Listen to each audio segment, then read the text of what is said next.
আপনারা জানেন বেসরকারি বিশ্ববিদ্যালয়ের উপর 15% ভ্যাট আরোপ করা হয়েছে।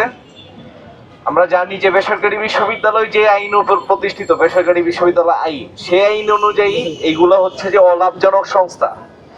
যদি অলাভজনক সংস্থা হয়ে থাকে তাহলে কিভাবে এখানে হচ্ছে যে কর আরোপ করা হচ্ছে?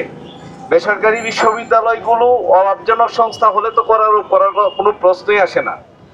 আর আরেকটা জিনিস, সেটা হচ্ছে যে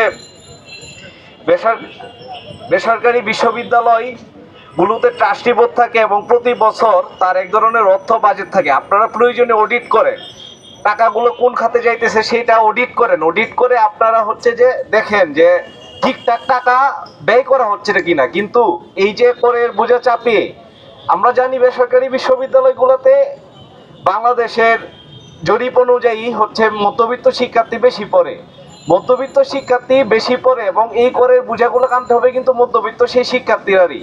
এবং এই যে 15% ভ্যাট আরোপ, সেটার পিছনে আরেকটা জিনিস আছে, সেটা হচ্ছে যে নিউ লিবারেল শিক্ষা দর্শন, অর্থাৎ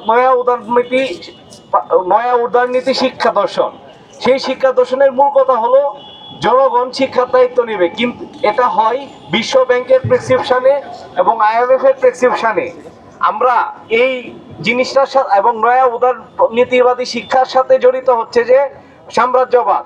এই সাম্রাজ্যবাদী যে ওভারঅল চক্রান্ত, নয়া উদারনীতিবাদী শিক্ষার ফলে যে ভ্যাট আরোপ, সেই ভ্যাট আরোপের আমরা প্রতিবাদ জানাই। এবং ভ্যাট আরোপ যদি প্রত্যাহার না করা হয়, আমরা বৃহত্তর আন্দোলনের দিকে যাব।